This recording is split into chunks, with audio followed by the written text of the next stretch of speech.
What's going on, everyone? So, Greg Schwartz released an article kind of proposing a potential Lakers Brooklyn Nets trade.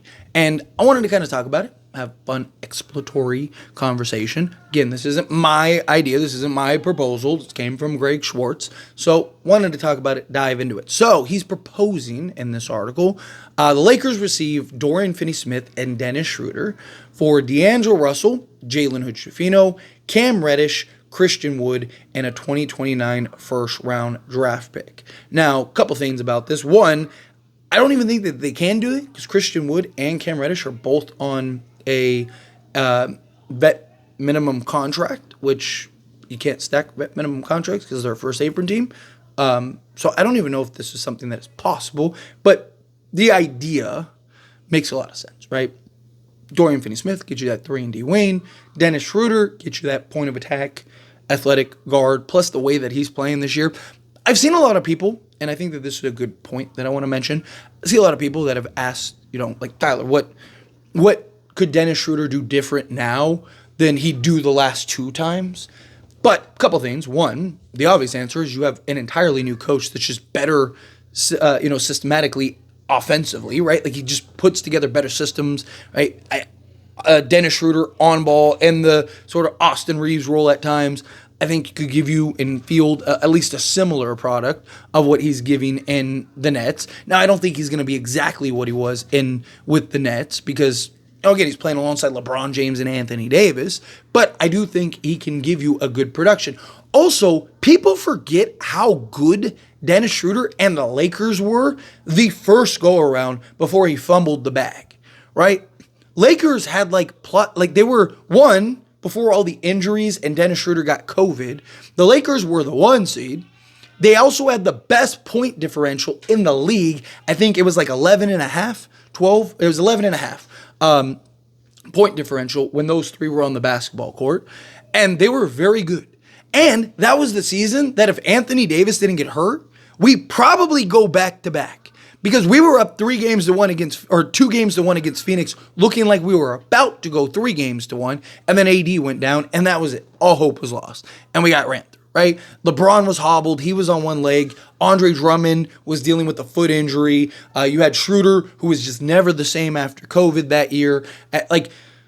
People forget, Dennis Schroeder, LeBron James, and Anthony Davis were a very good trio in the league for a good majority of that season until it all just came crashing down. Anthony Davis got hurt, LeBron James got hurt, and then Schroeder ended up getting COVID, and it became a problem for Schroeder and the Lakers. Right? Second go around, he played with Darvin Ham. He was in and out of lineups, playing inconsistent minutes, playing inconsistent roles. Right? He was just kind of a spot up guy at times.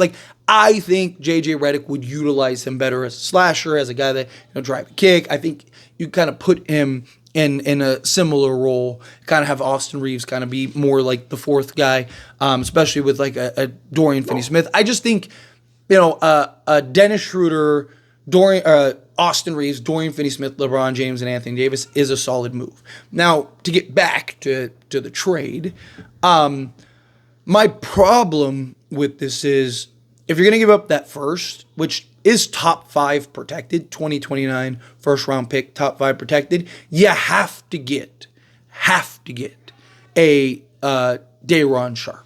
Right? Now you could argue, well, you could still go make no, because I would rather save that first and use that with, still have Rui's contract, you'd still have Gabe Vincent, right? And go make another move for another piece, right? Maybe you have to find another team to take on one of the vet minimum guys. I don't hate the idea of stacking guys to get to the salaries that you need, right? Take a D'Lo and then just stack a bunch of guys. But again, I don't think you can do that with vet minimum contracts. You can't aggregate vet minimum contracts, so you'd have to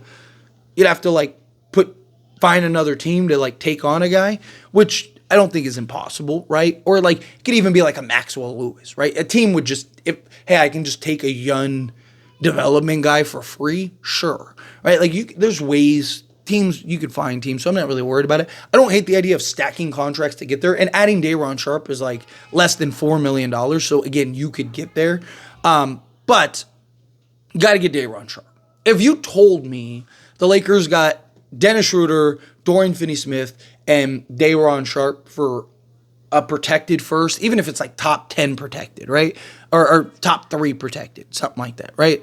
Like, fine. Like, that's great, right? Even if it's like, not very protected, it's fine. Even unprotected, I'd still be okay with. Because you'd still have, 3 pick swaps, you'd still have 5 seconds, and you'd still have that other first round pick that you could use with, Rui, Gabe Vincent, right? Maybe you'd have to trade Gabe Vincent to make it work with Day'Ron Sharpe. But, even then, say, D'Lo, Gabe Vincent with a Jalen Hood-Schifino, Christian Wood, and whatever else, Maxwell Lewis or something like that to make it work. Fine, so be it. I'm okay. Whatever you got to do, make it happen. If you can essentially still have another 30 million if you trade Reeves, you could have as much as another 40, 50 million in tradable salary, then fine, so be it. And then also clear off a little space to bring in a couple guys, right? Alfred Payton, maybe we give him a look, give him a chance. Look at what he was doing for the Pelicans. He'd be great in a backup reserve role for the Lakers, kind of fill that need as that defensive, sizable guard that can make plays. And he's not the shooter, but neither is Gabe Vincent, especially if you get the pieces you need. You just need somebody to come in that can initiate the offense, handle business, right? You bring in Koloko and Quincy Olivari, and boom, there you go, you're good, right? I'm not worried about filling in the gaps, right, rounding out the roster. And as long as you have kind of your front-loaded 8 guys, all the other ones are just kind of filler, right? All the rest are just kind of on any given night, can they step up in a pinch? On any given night, can a Quincy step up and give you quality minutes? Sure, right? You're as long as you have your front end 8 guys, because once you get to the playoffs, you're only running 7, 8 guys anyway. So if you basically have your main 5, and then a Dalton Connect with an Alfred Payton, and then that 6th guy, whoever it is, then perfect, right? Let's go, right? So again, I have said, obviously I'm a big Zach LaVine guy, but I have even said that I think overall, this is with Cam Johnson. Overall, I think Cam Johnson makes. If you can get Cam Johnson, the entire Nets package is the best package, even more than just Zach LaVine, because you literally solve all your needs. You get your backup center, get 2 3-and-D wings, and you get a point of attack defensive guard, right? You're athletic, you're versatile. Let's go win a championship, right? The Brooklyn Nets with LeBron James and Anthony Davis and Austin Reeves, I think would be good enough to go win. And Dalton Connect, right? I think that'd be good enough to win. Right? I really like that. You solve all your holes, all your needs.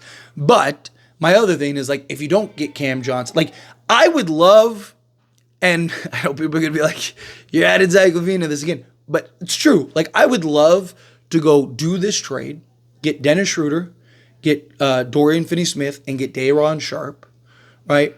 Trade that first, and then save that other first for maybe next season or whatever, or in the off season or whatever, right? Because you got to remember, LeBron can take whatever he wants salary wise, and then trade Austin Reeves and Rui Hachimura and Jared Vanderbilt and go get Zach LaVine, right? Go get a Zach LaVine, and even can you even get a a Zach LaVine and a Torrey Craig, right? I mean, I would love to get Io. That would be great if you could, but be a little tough because, again, technically you could go, because Dorian Finney-Smith, Dennis Schroeder, Day'Ron Sharpe is about 30, it's 33 and some change, but remember, Lakers got to send out more salary so they can fill out a roster. So let's call it 35 million to be safe, right? That right there, D'Lo and Rui get you to those 3 guys. Literally. D'Lo and Rui, boom. Clean swap, clean slate. Throw in a protected first. There you go, right? So now you just got to get to a Zach LaVine, right? So however you want to piece it to get to that, and you could get to a Zach LaVine, but, if you want to piece that way, then fine, right? But to add in an Io, now you're talking 50 million with a LaVine and Io, which you're even, so let's say you trade D'Lo and Rui to go get those 3 guys, right? Then you'd have to do, because let's say you're going to go do a Zach LaVine trade, right? So now you're not worried about you have too many guys on your roster. You're fine because you're going to go do Zach LaVine trade. Maybe even do the Zach LaVine trade first, right? So you could do Gabe Vincent Jared Vanderbilt, Max Christie, Jalen Hood-Schifino. That gets you what? 10, 11, 21, 29, 33. You'd have to include Austin Reeves. All right? Austin Reeves now gets you to, what is that? What did I say? 33. It gets you to 45, almost 46 million. So now you'd have to do another 7 million to get to Io.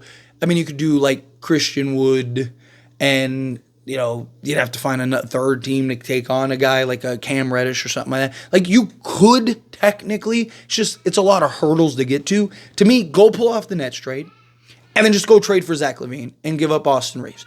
Dennis Schroeder, Austin Reeves, Dorian Finney-Smith, LeBron James, and Anthony Davis is a championship starting five. You got point of attack defense at the point guard, who can also go get you 20 on any given night, make plays, do everything. Zach LaVine is a true bucket getter who can have the ball in his hands and go get you as much as a 50 piece on any given night. You got a legit 3-and-D Wayne and Dorian Finney-Smith plus LeBron James and Anthony Davis.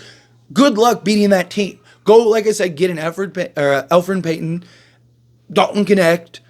If you can keep Cam Reddish, there's Cam Reddish. If you just are trading Reeves to go get Zach LaVine, then you could also keep Christian Wood and then Day'Ron Sharpe. But you're 10 deep. Go win a championship.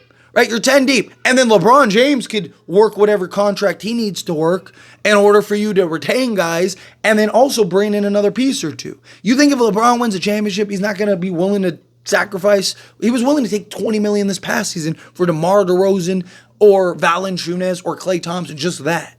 You don't think he'd take $20 million to go get an upgrade at a spot somewhere? Of course he would. So, anyway, as always, this is a discussion. I pass a question on you. Let me know your thoughts and opinions down in the comments below. What do you think? How do you feel? What are your thoughts? Do you like this idea? Do you hate this idea? What do you think of trade? Like I said, just a fun conversation, just fun, exploratory, right? Like, we got a couple days off before games and stuff, so let's look into stuff. Let's dive into some stuff and have some fun. But let me know your thoughts and opinions down in the comments below. That being said, if you haven't liked this video, hit that like button. Helps me out. We enjoy these types of videos, and I truly appreciate it. Not subscribe channel, hit that subscribe button. Turn on the bell notifications. Appreciate y'all. See you in the next one. Thank you.